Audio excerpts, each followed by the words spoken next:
Hello and welcome to The Appointment. I am Pranjal Sharma. Joining me today for a conversation is Ananth Narayanan, who is the CEO of Myntra as well as Jabong. Ananth, thanks so much for being with us today. Thank you for having me. You have the unique situation of running two very well-known e-commerce companies in India, and perhaps one of the few people to do that. Yeah. And you took charge over a year ago. How has been the atmosphere so far? First, of course, you had to focus on Myntra, and now Jabong is part of you. Right. So look, I started spending real time from July last year, so it's a bit more than a year. It's been fabulous. I believe that e-commerce as an industry is here to stay. I think we have to figure out the right business models to make it work. I believe fashion and lifestyle within the e-commerce segment is one of the most exciting because I think you have the right margin structure where you can build both a large and a profitable business. For Myntra, we've had our best year ever in the last 7 years, right, on both performance and health indicators. Performance has been great. We've grown almost 80% year on year. We'll cross the $1 billion mark. We, of course, acquired Jabong, which has been a big milestone. So both the number one and the number two player sort of being under one roof. And 3 is we've actually had a good focus on healthy unit economics. So when we ship out every piece of apparel, it actually makes money for us. I think that's a good thing to do. So I think all those 3 have been terrific. But most importantly, perhaps for me, is I think just Myntra as a company. I think just the winning mindset, the culture of the place has really started to come together. And I'm very excited by that because I think that's really our core strength. But as you said, it's taken a few years to reach where you are. Yeah. So what has changed in the last couple of years, a few months? So apart from your presence. Yeah, well, I wouldn't attribute too much to my presence alone. But I think the things that have changed are the following, right? I think the first is there is now a healthy appreciation that you need a business model that works long term. Not because for the sake of making money, but just for the sake of sustainability, right? Second is I think the e-commerce customer has come of age. I believe that if you provide value, sometimes the value is a discount, other times the value is faster delivery, other times it's fabulous selection, or using technology to personalize it so that you give you things that you want without even you knowing it. Any of those are value, and the e-commerce customer is now starting to appreciate real value. Therefore, we've been able to reduce our overall levels of discounting at Myntra, and that's been another big shift. So you don't have to lure a consumer to the platform anymore, which was probably part of not just for Myntra, but for most retail commerce companies to bring people onto a relatively new concept and platform. Right. So I think that's certainly gotten easier. So no doubt about that. But I think what they come for has also changed. So I think there are 2 different things. So the first is them coming onto the platform with the Myntra brand name becoming more known, better known is actually helped. Second is, look, we're focused on 3 very simple things. We're focused on selection, service, and engagement. Selection means you provide them with the best possible products. People are coming to shop, right? How do you make sure that there's the right selection? It's not unlimited width, it's curated. It's a fewer and limited number of things that we want to provide, but we want to read it right, and we use technology to do that, right? So it's not just random selection, but it's database selection, so we get the selection right. Within selection, we are also focusing on private brands and women, both of which are important segments for us. The second is service. We are a mass premium platform.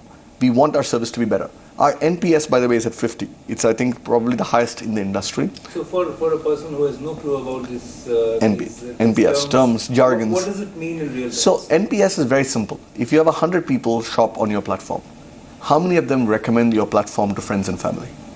If that number is, if 50 basically say, look, I will recommend, 10 say I won't recommend, and the remaining are new, and so on, right? It's the 50 minus 10.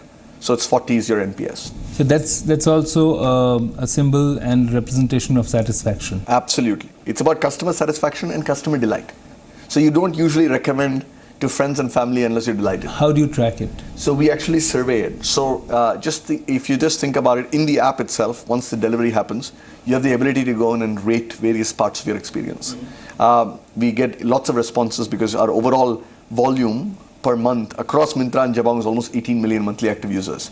So even a small percentage of that is very statistically significant. So we basically get input from the customers right after they buy, right? As well as right after the product is received. And both those form the basis for this consumer experience. Has when you say that your customer is coming of age, it has two parts to it. One is that existing customers who probably started buying on e-commerce platforms, including Myntra, are now far more aware and mature and know how to manage and navigate their way across such platforms. Second is a new category and section of consumers coming on board. So how do you differentiate between the two? That's a great question, by the way. I think it's a bit of both. So if you look at it roughly about 5 million customers actually transacted last year. This year, that number will be closer to 8 million. You're talking about the industry? No. Just on the Myntra platform, just for Myntra, right?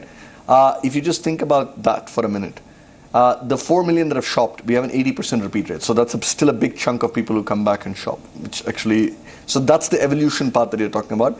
There, what happens is people who've shopped 2 or 3 times, have gone through the full experience, the return experience, now are starting to be more comfortable, right? And therefore they look for, what we usually find is their selling price, for example. The average selling price of an item they buy goes up with every transaction, right? The new customers that are coming in is also interesting. I think it's a combination of our marketing as well as the industry maturing are also now looking for more selection and more services, right? So for example, one interesting thing is we have something called try and buy. In fashion, the real problem is fit, size and fit, right? So that's what prevents people from buying online, right? So we have a service where you can order 3 different sizes.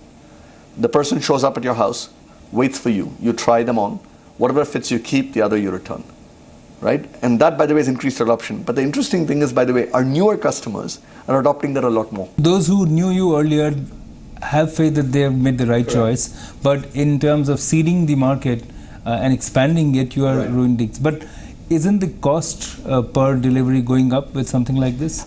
Yes and no. While the cost per delivery is going up, the inventory doesn't get locked away. Otherwise, what happens is you have a piece that goes to the customer. There's a 30-day return period. So they return it on day 15. So the inventory gets locked away and working capital gets locked away, right? Whereas here, the inventory gets back into being live the very same day. And what we also find is our service delivery agents do some local optimization. So if you're in a complex, we originally thought that a try and buy will cost the person 8-9 minutes to do, whereas a normal delivery will be 5 minutes. What we find is it's only 6-7 minutes because they actually give this, go deliver something else, come back and pick the other one up. So there's a local optimization that happens. So the costs are not as much as we thought they would be.